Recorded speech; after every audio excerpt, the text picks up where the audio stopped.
오늘도 우리 심령 가운데 예수 그리스도의 기름 부음이 넘치기를 축원합니다. 네. 우리가 갈라디아서를 1장부터 6장까지 쭉 나왔습니다. 갈라디아서는 이 복음과 다른 복음을 비교해 놓은 것이 갈라디아서입니다. 그런데 갈라디아서에서 말하는 것은 이 다른 복음 외에 어떠한 것도 우리의 마음을 시원케 못하고 어떠한 것도 우리를 그리스도 앞에 바로 서게 하지 못하고 오직 복음만이 우리를 주님의 종으로 주님의 아들로 든든히 서게 할 수 있다. 그래서 율법이라는 것은 언제나 죄만 드러낼 뿐이지 죄의 문제를 해결할 능력이 율법에게는 없습니다. 율법이라는 것은 초등교사가 되어서 그리스도에게로 인도하는 역할까지만 하는 거지 그 율법이 우리를 천국으로 데리고 가지 못합니다. 율법이라는 것은 우리가 죄가 무엇인지 깨닫게 할 뿐이지 죄를 짓지 못하게 할 수 있는 능력이 율법에게는 없습니다. 율법이라는 것은 외적인 것만 다루는 것이지 심령 깊숙한 곳을 다루지 못하는 것이 율법입니다. 그래서 안식일을 거룩히 여기라 전부 다 외적입니다. 내면적인 것이 아니라 사람의 마음이 어떠한가 그거를 다루는 것이 아니라 겉으로 드러난 그의 삶이 어떠한가 겉으로 드러난 그의 모습만을 바라보고 있습니다. 살인하지 말라. 율법은 내가 누군가를 죽도록 미워해도 내가 누군가를 지긋지긋하게 생각해도 실제적으로 내가 가서 누군가를 죽이지 않으면 살인이 아니에요. 살인이 아닙니다. 율법은 괜찮습니다. 그러나 실제로 예수 그리스도께서 우리에게 주신 성령의 법은 누군가를 미워하는 자는 살인한 자다 그렇게 하겠어요. 그러니까 겉으로 내가 살인하지 않았지만 누군가를 지긋지긋하게 미워하고 있다면 그 사람은 이미 마음에 살인한 겁니다. 내가 실제적으로 누군가에게 간음을 행하지 않았지만 내 마음속에 음욕을 품고 누군가를 향해서 간음의 생각을 계속적으로 하고 있다면 그 사람은 이미 간음한 것이다 그렇게 이야기합니다. 그렇기 때문에 율법은 언제나 외적인 것을 다루지만 우리 하나님의 법은 언제나 마음 중심에서 다루고 있다는 거예요. 율법은 외적인 삶만 변화되면 되지만 하나님의 법은 언제나 마음에서부터 변화되기를 원하고 있습니다. 그래서 마음에서부터 흘러나와서 그 변화가 겉으로 드러나기를 원하는 것은 하나님의 성령의 법입니다. 그래서 마음 중심에서부터 선을 행하기를 원해요. 마음에서부터 예배드리기를 원합니다. 따라서 율법으로는 아무도 의롭게 되지 못하고 성령으로만이 의롭게 되는 줄 믿습니다. 갈라디아 교회도 성령으로 처음에 시작했던 교회예요. 어리석도다 갈라디아 사람들아, 예수 그리스도께서 십자가에 못 박히신 것이 너희 눈앞에 밝히 보이거든 누가 너희를 깨느냐. 너희가 성령으로 시작하였다가 육체로 마치겠느냐. 처음에 성령으로 시작했던 교회지만 세월이 흐르면서 점점 성령은 사라지고 인간적인 생각과 인간적인 욕심과 인간적인 규칙만이 남아있어서 그들 마음속에 평안이 없었고 기쁨이 없었고, 그래서 누군가를 정죄하고 욕하고 싸우고 미워하고 그런 것들만이 남아있게 되었다는 겁니다. 그래서 은혜로 신앙생활 했던 그들이 세월이 흘러가면서 은혜는 사라지고 율법만 남아있습니다. 마음에서부터 주님을 찬양했던 것이 마음은 사라지고 겉모습만 찬양합니다. 그 교회를 듣기 시작합니다. 그래서 처음에 그들 마음이 뜨거웠을 때, 성령으로 충만했을 때 그들은 전도하였고, 그들은 바울을 향하여 내 눈이라도 빼어줄 수 있었으면 생각했고, 그들은 하늘 천사와 같이 그리스도 예수와 같이 영접했지만 은혜가 식어버리고 율법이 그들 속에 자리를 잡았을 때는 바울 사도를 원수와 같이 이겼다, 그렇게 이야기합니다. 여러분, 율법은 만족함을 주지 못합니다. 율법은 기쁨을 주지 못합니다. 율법은 우리를 소망 가운데로 인도하지 못합니다. 여러분들 중심 가운데 아직도 율법 중심의 신앙이 있다면 다 이 시간에 무거운 짐을 벗어놓기를 바랍니다. 성령이 우리의 마음을 새롭게 합니다. 성령이 우리를 지배합니다. 성령이 우리를 기쁘게 합니다. 성령으로 신앙생활할 때 마음에 감사함이 넘치는 줄 믿습니다. 그래서 삭개오가 내가 남의 것을 토색한 일이 있으면 4배나 갚겠습니다. 내 재산의 절반을 가난한 자를 위해서 주겠습니다. 율법으로는 기쁨이 없습니다. 그러나 그는 율법으로 한 것이 아니라 그의 마음속에 성령의 법으로 했기 때문에 그의 심령 가운데는 기쁨과 소망이 있었다는 겁니다. 300데나리온을 예수님 발 앞에 뿌린 그 막달라 마리아도 율법이 아니라 성령의 법으로 기쁨으로 했기 때문에 그 300데나리온을 흡였음에도 불구하고 그것도 부족해서 머리털을 가지고 예수님 발을 닦고, 그것도 부족해서 자기의 눈물을 흘려서 주님 발을 닦았다는 사실입니다. 우리가 지금도 아직도 율법 가운데서 헤어나오지 못한 신분이 있다면 우리 이 갈라디아서를 통해서 율법에서 완전히 자유함을 얻고, 내가 성령의 법 가운데서 10년 깊숙한 곳에서부터 이루지 못하는 일이 있으면 주님 앞에 주여 성령의 나를 지배하소서, 성령의 나의 마음을 다스려 주시옵소서, 성령의 나를 온전히 채워주시옵소서, 내 마음에서부터 성령의 강이 생수와 같이 흘러넘쳐서 나의 외면이, 나의 바깥 삶이 변화되게 하여 주시옵소서 기도할 수 있기를 바랍니다. 우리나라가 새벽기도 제일 많이 하는 나라가 우리나라고, 금식기도 제일 많이 하는 나라가 우리나라고, 기도운동을 수출한 나라가 우리나라고, 입상근지라고 하는 삼각산에도 지금도 밤마다 들어가서 철학기도 하는 나라가 우리나라지만, 율법적인 신앙생활을 하기 때문에, 율법적인 기도를 하기 때문에, 율법적인 영성을 갖고 있기 때문에 우리나라가 그렇게 영성적인 나라로 판가름이 나지 않고 그 영성이 꼴찌가 되는 이러한 잘못된 현상이 나타났었습니다. 율법주의적 영성을 가지면 안 됩니다. 의무와 책임 때문에 하면 안 됩니다. 의무와 책임이 필요합니다. 그러나 우리의 마음속에서 자원하는 마음으로, 기쁨으로 기꺼이 해야지, 내가 목사이기 때문에, 내가 장로이기 때문에, 내가 근사이기 때문에, 내가 집사이기 때문에 하는 그 모든 봉사와 그 모든 예배는 마음에 만족도 없고 기쁨도 없고 소망도 없고 날마다 나에게 무거운 짐이 되어서 마음에 짐만을 갖다 놓는다 이 말입니다. 참 우리나라는요, 세상은 하나님이 참 잘 만들었어요. 1년마다 해를 바꿔놨는 게 얼마나 이 감사한지 몰라요. 어떤 분이 그렇게 합니다. 만약에 1년마다 해가 바뀌지 않고 그냥 1일부터 시작해서 쫙 계속 3496일, 4785일, 37,678일 간다면 우리가 얼마나 깝깝하겠냐 말이야. 그런데 이게 해가 딱 바뀌니까 지금 여러분들 마음속에 이런 마음이 없습니까? 올해는 다 왔으니까 대충 하다가 내년 12월 달에 가서 새로 다짐을 하고 내년 10년에 새로 해야지. 그래서 마지막 12월 31일마다 이 성경 구절을 뽑고 마음을 다짐하고 각성하고 내가 이제 무엇인가 해보리라 다짐하는데, 지금 11월 달이 이제 거의 다 왔습니다. 얼마나 이루었습니까? 만족이 있습니까? 기쁨이 있습니까?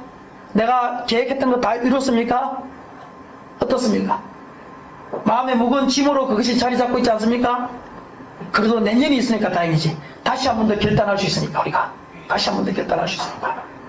그러니까 율법은 아무리 철저하게 지켜도, 아무리 철저하게 정해도 결국 우리에게 만족을 주지 아니하고 우리로 만족하게 사는 삶을 살게 하지 않는다라는 사실을 우리가 기억해야 됩니다. 기억해야 됩니다.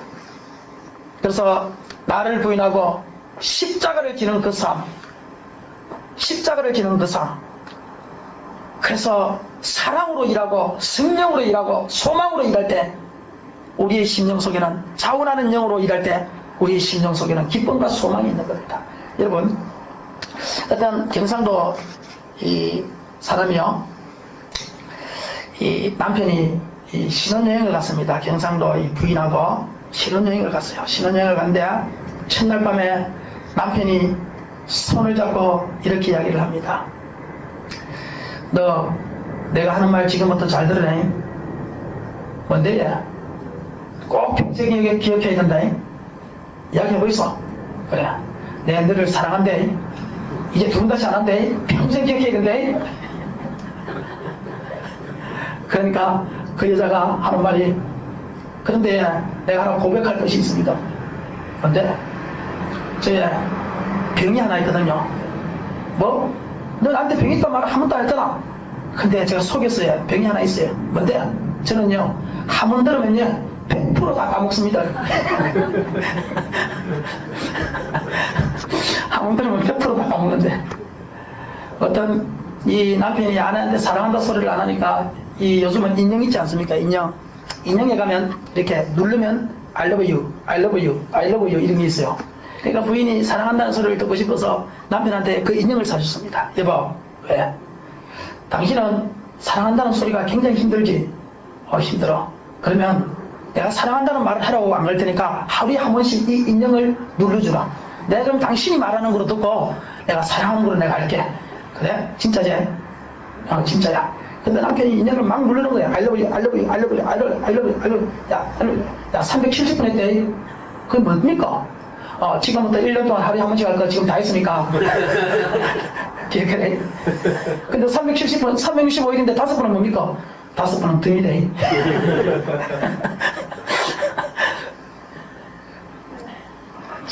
이 기쁨과 즐거움을 하지 않고 억지로 하는 것은 힘든 겁니다. 하나님이 전치 16절을 내시기 때문에 내가 그 일을 해야 된다. 하나님이 말 안 들으면 나를 확 죽여버리니까 내가 그 일을 해야 된다. 이거 얼마나 힘든 일인지 몰라요. 우리가 그렇게 율법적으로 하나님 믿지 마시고, 정말 부활하신 주님의 시신만이라도 내가 만지고 싶어서 그 새벽에 여자 혼자의 몸으로 부활동산으로 달려간 그 막달라 마리아와 같은 그런 심정을 가지고 우리가 하나님을 섬길 수 있기를 바랍니다. 그럴 때 부활하신 주님이 제자를 제일 먼저 만난 것이 아니라 막달라 마리아를 제일 먼저 만났습니다. 요한에서는 내가 하나님 외에 아무것도 바라지 않고 두려워하지 않는 100명의 용사만 있다면 내가 그 사람이 평신도이든 목회자이든 지옥문을 흔들 것이다. 그렇게 고백했어요. 정말 목숨 걸고 하나님을 사랑할 수 있는 자, 율법적으로가 아니라 목숨을 걸고라도 하나님을 사랑할 수 있는 그 사람 100명만 있으면 지옥문을 흔들 수 있다는 거예요. 지옥문을. 지하드 모슬렘에서 전쟁 자살 특공대 모집에서 10대 1의 경쟁을 가져 500명 모집하는데 예를 들면 5,000명이 왔다는 거예요. 5,000명이 지원했다는, 중축으로 가는데, 자살하러 가는데, 그런데 더 놀라운 것은 4,500명은 돌아가는데 그 돌아가는 사람들이 통곡하고 땅을 치고 울었다는 거예요. 내가 그게 들어가지 않았다고. 율법적으로는 못하는 일이죠. 이거는 은혜 아니면, 사랑 아니면 못하는 거예요. 이거는 나라와 민족에 대한 사랑으로 그들이 그렇게 하는 거지, 자원은 할 수 있겠지만 어떻게 거기서 뽑히지 않다고 통곡하고 울고 돌아갈 수가 있냐 이 말입니다. 율법적으로는 절대 할 수 없는 것을 오직 그들은 사랑으로 그렇게 하는 겁니다.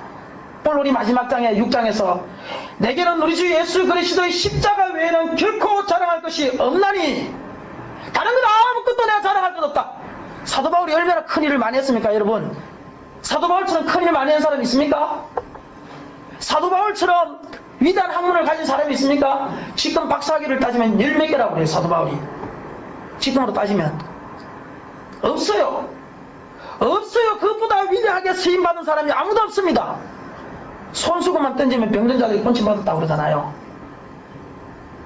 그런 위대한 사도 바울도 하는 말이, 내게는 우리 주 예수 그리스도의 십자가 외에는 결코 자랑할 것이 없다라는 거예요. 십자가만이 자랑한다는 거예요. 내가 했던 그 아무것도 하나님 앞에 자랑거리가 아니라는 거예요. 십자가만이 자랑거리라는 거예요. 십자가만이.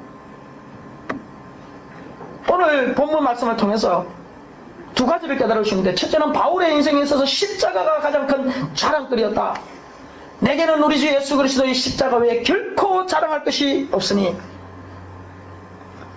내가 그리스도로 말미암아 세상이 나에 대하여 못 박히고 나가 또한 세상에 대하여 그러하니라. 인간적으로 볼 때 자랑할 것도 많고 한 것도 많았지만 그는 십자가만을 자랑한다. 십자가만을 자랑한다. 여러분, 우리가 주 앞에서 십자가 외에 자랑할 것이 아무것도 없다는 이 사실을 기억하시기를 바랍니다. 십자가 외에 자랑할 것 없죠. 우리 주님 앞에. 내가 아무리 찬양을 많이 한들, 내가 아무리 봉사를 많이 한들, 내가 아무리 기도를 많이 한들, 내가 아무리 하나님 뜻대로 살고 산들, 그 십자가 외에 무엇을 우리가 자랑할 수 있겠습니까? 그 십자가 외에 무엇이 우리를 인생을 바꿔놓겠습니까? 우리를 위해서 죄짐을 지고 가신 그 십자가, 인류의 고통을 담당하신 그 십자가, 인류의 죽음을 대신 지신 그 십자가가 바울의 인생 계획을 바꿔놓고 인생의 성공 여부를 바꿔놓고 인생의 자랑거리를 바꿔놓았다는 겁니다.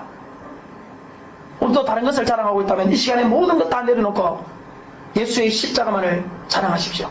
세계 역사를 보면 이 십자가가 인생을 바꿔놓은 수많은 일들이 있습니다. 십자가 때문에 세계적인 깡패 두목이 부흥강사가 되었습니다. 별 볼 일 없는 실패의 인생이 미국의 대통령이 되었습니다. 십자가 때문에 편안한 인생을 살 수 있던 사람들이 모든 것을 포기하고 선교사로 떠났습니다. 십자가 때문에 노벨 평화상을 받았지만 그는 주님의 십자가만을 자랑합니다. 고백했습니다. 우리의 심령 속에 갈보리산에 달려 돌아가신 그 예수 그리스도의 십자가가 지금부터 영원까지 있으시기를 주의 이름으로 축원합니다. 아멘. 두 번째는 우리 6장 17절을 한번 다 같이 봅시다.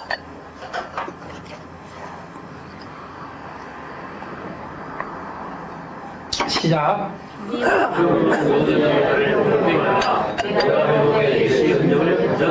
아멘. 십자가를 자랑하는 사람은 예수의 흔적을 가진 사람입니다. 우리는 다 예수의 흔적을 가져야 돼요. 예수의 흔적을 가진 사람만이 십자가를 자랑할 수 있습니다. 여기서 흔적이라는 것은 스tig마타라는 말인데 신약 성경에 딱 한 번 나옵니다. 이것은 초대교회 시절에 이 노예라는 것이 있어요. 노예는 어떻게 하는가 하면 인두에다가 불을 지져가지고 그 노예 등에다가 주인의 이름을 박습니다. 그러면 그것은 내 종이에요. 평생 지울 수 없습니다. 그래서 이 사람은 내 종이다. 그래서 그는 돈으로 살 수 있고 팔 수 있고 죽일 수 있고 아무리 때나 할 수 있는 것이 종이었습니다. 그때 주인의 이름을 인두에 찢어서 종의 팔이나 등이나 어깨나 이런 데다 찢이는데 그 찢이는 자국을 흔적이다. 스틱마타다. 그렇게 이야기를 합니다. 오늘 바울 사도가 내가 예수의 흔적을 가졌다 이 말은 내가 예수의 종이 되었다 이 말이에요. 예수의 종이 되었다.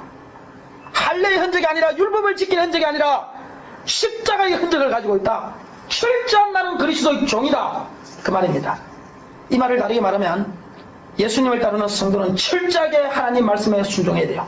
그 흔적을 바울 사도는 가지고 있습니다. 억지로 순종하는 것이 아니라 자발적으로 순종했다. 예수님을 너무너무 사랑하기 때문에 스스로 주님의 종이 되어서 주님의 말씀에 순종했다. 그리고 그에게 맡겨주신 십자가를 지고 살아가는 삶을 살았다. 마지막까지 그 십자가를 자랑하며 순교의 길을 걸어갔다. 이 말입니다. 우리 성도님들도 이 흔적을 가지시기를 바랍니다. 할례의 흔적이 아닙니다. 율법의 흔적이 아닙니다. 예수님의 흔적. 우리의 심령 속에 예수의 흔적을 가지고 있어야 됩니다. 내가 왜 예수님을 사랑하는지, 내가 왜 예수님 때문에 인생을 다시 살게 되었는지, 그 예수님이라는 존재가 내게 무엇을 하셨는지 그 은혜의 흔적을 가지시기를 바랍니다. 여러분, 은혜가 없으면 죽은 꽃에 불과합니다. 조화에 불과합니다. 조화는 오래 가는지 모르지만 한기가 없습니다. 조화는 오래 가는지는 모르지만 불과 나비가 날아들지 않습니다. 생화가 되시기를 바랍니다. 언제든지 은혜가 철철 흘러넘쳐서 언제든지 살아있는 신앙, 그 신앙이 되시기를 바랍니다. 억지로 하는 것은 율법이에요. 은혜로 하는 것은, 감동으로 하는 것은 성령의 법입니다. 여러분, 억지로 하는 것처럼 불쌍한 사람 없습니다. 부인들이 억지로 밥을 차려주면 그 하루 이틀 차려주는 것도 아니고 평생 억지로 밥을 차려야 되면 그거 얼마나 불쌍합니까? 하루 이틀도 아니고 비참한 인생입니다. 그냥 아들을 생각하면서 남편을 생각하면서 어차피 내가 밥하는 거 기쁨을 가지고 요리책도 보면서 요리를 개발해가면서 이거 해볼까 저거 해볼까 그러면서 해야지. 그렇지 않고 30년 동안 내가 언제까지 이 시대에 되냐 억지로 할 수는 있겠지만 그의 마음속에 평안과 기쁨이 없는 거예요. 기쁨이 없는 거예요. 어차피 나에게 주어진 길이라면, 내가 변화시킬 수 없는 길이라면 나를 변화시키시기를 바랍니다. 내가 주어진 그 길 하지 않을 수 없는 일이라면 억지로 하는 것이 아니라 나를 변화시켜서 기쁨으로 할 수 있기를 바랍니다. 그게 바로 그리스도인의 자세예요. 하기 싫은 거 억지로 하니까 맨날 남의 노릇 때우고 맨날 인스턴트나 사주고 그냥 그런 인생 되면 그 부인도 불쌍하지만 남편도 불쌍해요. 평생 그런 음식 먹고 살려면 스스로 피곤한 겁니다. 율법주의로 바뀌면 너도 피곤하고 나도 피곤하고 다 피곤한 거예요. 그러나 은혜로 하면 자기 개발도 있고 자기 인생도 좋고 그런 겁니다. 직장생활 하는 사람도 마찬가지예요. 억지로 나가면 얼마나 비참합니까? 어차피 나가는 거 변화시키지 못할 것 같으면 나를 변화시켜서 그냥 즐겁게 감사함으로 기쁨으로 그 직장생활 하시기를 바랍니다. 우리 애들이 공부를 안 해요. 시험 칠 때가 돼도 공부 하나도 안 합니다. 그래서 야 오늘 내일 모레 시험 때 공부해야지 해가지고 시키라면요 1시간 공부하는데 몸을 비틀고 시계를 2분마다 쳐다봐. 2분마다 막 2분마다 쳐다봐. 도대체 시계가 왜 이렇게 안 가는지 모르겠대. 책을 덮었다 그냥 2분만. 내가 옆에다가 짜증이 나가지고 야 그냥 나가서 놀아. 그렇게 해서 2시간 앉아있으면 마냐. 나가서 놀아. 2시간 놀다가 들어와서 1시간만 공부해. 그렇게 해요. 그럼 좋아가지고 막 나가서 놀아요. 지 마음대로 놀다가 약속한 게 있으니까 이제는 딱 들어오면 이제 책상을 잡고 이제 공부를 하죠. 그런데 그 공부하는 마음에다가 하나 더 소스를 줍니다. 뭐를 주느냐. 야 너 오늘 요거 다 하면 오늘 한 과목 요거 다 하면 내가 2,000짜리 콜팝 사줄게. 걔 좋아하는 핫도그시나 이런 거 사줄게. 그러면 그때부터 신이 나가기 시작하는데요. 놀러 가기 전에 1시간 동안 앉아서 하는 게 몇 장 나가느냐. 쓱장 나가 쓱장. 그런데 나중에 나갔다 와서 1시간 앉아서 자발적인 마음으로 하고 그 다음에 콜팝이라는 그 비전이 생겼어. 그럴 때는 야 어제 시켜놨더니만 1시간 반 만에 59페이지 나가더구만. 야 세상에. 그 가기 전에 30분 동안 쓱장 나갔다니까 쓱장. 근데 갔다 오고 나서 1시간 반 만에 59페이지 금일을 다 해버리더라니까요. 억지로 하는 것과 자발적으로 하는 기쁨으로 하는 것의 차이인 줄 믿으시길 바랍니다. 기쁨으로 하면요 소망이 생깁니다. 기쁨으로 하면 즐거움이 있습니다. 율법적으로 억지로 하면 언제나 힘들고 어렵고 능률이 오르지 않습니다. 제가요 지난 1년 동안 설교가 얼마나 힘들은지 몰라요. 제가 원래 취미가 뭐냐 그러면 저는 설교 이렇게 하겠어요. 설교 듣는 거, 설교하는 거, 설교 준비하는 거 제가 취미였어요. 취미. 그만큼 제가 좋아했습니다. 그래서 아침에 딱 일어나면요 컴퓨터부터 딱 해가지고 인터넷에서 설교를 3-4편을 듣습니다. 무조건. 그 주간에 왜냐면 목사님 얼마나 말씀 우리나라의 위대한 목사님들이 그걸 다 들으려면 하루에 한 3개를 들어야 일주일 들으면 한 20개를 듣거든. 그러니까 딱 일어나서 컴퓨터를 딱 해가지고 그 주간에 했던 설교를 3-4편을 듣는 거예요. 3-4편을. 그게 취미 아니고 굉장히 좋았어요. 저는. 아주 좋았습니다. 그런데 지난 1년 동안 이 율법적으로 신앙생활을 하기 시작하면서 이거 하루에 3-4개 듣는 게 얼마나 힘든지 일주일에 3-4개 듣는 것도 힘듭니다. 설교 준비하는 게 얼마나 어렵던지요. 토요일 저녁까지 가도 머리에서 생각이 안 나. 아무것도 생각 안 나. 멍하니 있어 아무것도 없어 그냥. 하기는 해야 되겠고 세상에 앉아있고 컴퓨터를 놔놨는데 무슨 설교를 해야 될지 아무것도 모르겠더라니까요. 설교가 힘듭니다. 율법적으로 하는 거는 무엇이든지 다 힘듭니다. 요즘 제가 기도회를 하는데 이 에덴교회하고 이제 해변교회하고 이렇게 셋이서 우리 교회 사문하고 에덴교회 사문하고 해변교회 사문하고 이렇게 하는데요. 처음에요 딱 시간을 정해놓고 10시 반부터 12시 반까지 하는데요. 1시간 동안 이제 그냥 앉아서 한 30분 찬양하고 1시간 반 동안 기도를 하거든요. 그냥 막 기도해요. 기도하는데 처음에요. 기도를 하는데 얼마나 기도가 안 되는지 눈을 뜨면 10분 지나고 주여 방언기도 시끄러하다가 눈을 뜨면 또 10분 지나고 주여 또 방언기도 하다가 눈을 뜨면 10분 지나고 60분 동안 한 7번은 눈 뜬다니까 이게. 그런데 이제 기도를 하면서 성령이 조금 이렇게 임하고 성령이 좀 역사하고 마음속에 이제 기도하고 싶다는 뜨거운 마음도 생기고 그러니까 지금은 한 번 딱 뜨면 한 50분 정도 지나더라고. 그 다음 다시 한 번 더 나가면 1시간 10분 정도 이제 지나고. 지금 그렇게 변하더라니까. 그러니까 여러분 우리가 어차피 해야 되는 것 그 해야 되는 것을 변화시키지 못할 때야 나를 변화시키라 이 말입니다. 나를. 내가 어차피 내 부인과 이혼해서 헤어지지 못할 바에야 내를 변화시켜서 그냥 살아요. 나를 변화시켜서. 내가 그 직장 그만두고 사표 내지 못할 바에야 나를 변화시켜서 그냥 다니라니까. 즐거운 마음으로, 기쁜 마음으로 그냥. 어차피 30년 동안 남편 밥 해줘야 될 거 지지리 궁상맞게 하지 말고 나를 변화시켜서 차라리 요리책을 보고 요리를 준비를 하면서 나를 변화시켜서 해라니까요. 그러면 기쁨이 온다니까요.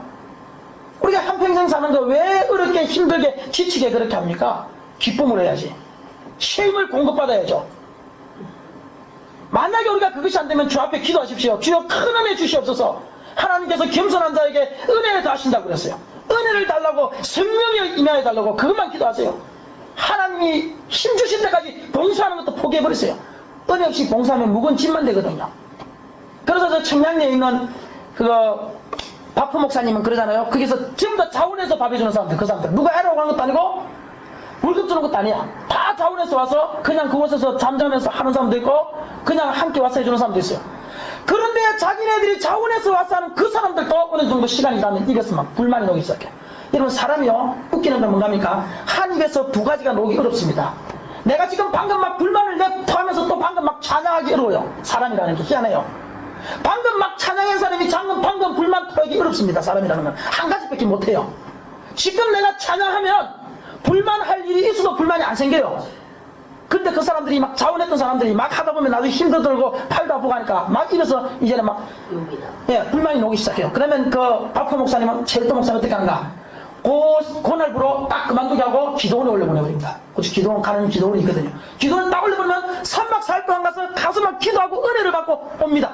그러면 그때부터 또 입에서 찬양이 녹기 시작해요. 그러면 또 막 시킵니다. 한 달, 두 달 하다가 또 입에서 불만이 녹기 시작하면 영이 식었구나. 그러면 이 사람을 또 기도원에 올려보냅니다. 그렇게 하면서 감사함으로 일을 하도록 한다는 거예요. 우리 심령이 어떻습니까? 은혜가 식었습니까? 우리에게 찬양이 많이 놉니까? 불평이 많이 놉니까? 불평이 많이 논다면 우리의 은혜가 식은 겁니다. 그때는 주여 성령을 주시옵소서 그렇게 기도하시기를 바랍니다. 우리의 입은 찬송이 나오든지 불평이 나오든지 하나이지 두 가지 다 나오지 않습니다. 마음에 은혜가 있으면 찬송이 나오고 은혜가 식으면 불평이 나옵니다. 우리 모두가 은혜로 일하시기를 바랍니다. 영의 사람은 영의 일을 생각하고 육의 사람은 육의 일을 생각하지 육의 사람이 영의 일을 생각지 못하고 영의 사람이 육의 일을 생각지 못합니다. 우리가 성령으로 우리 영을 완전히 다스리면 우리는 온전히 영의 일만 생각하게 될 것이고, 그래서 요한복음 3장에 하나님께서 이렇게 이야기하죠. 너희가 땅의 일을 말하여도 믿지 못하겠거든 내가 하늘의 일을 말하는데 너희가 믿겠느냐. 육의 사람은 절대 하늘의 일을 이해 못합니다. 우리가 성령으로 충만할 때만 이해할 수 있습니다.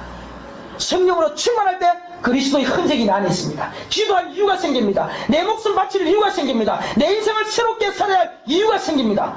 예수 그리스도의 흔적을 가지시고 성령의 내 마음을 다스려 주시옵소서 기도하시면서 우리 주님이 주시는 복을 받으며 날마다 감사함으로 기쁨으로 찬송하며 사시기를 주의 이름으로 축원합니다. 기도합니다.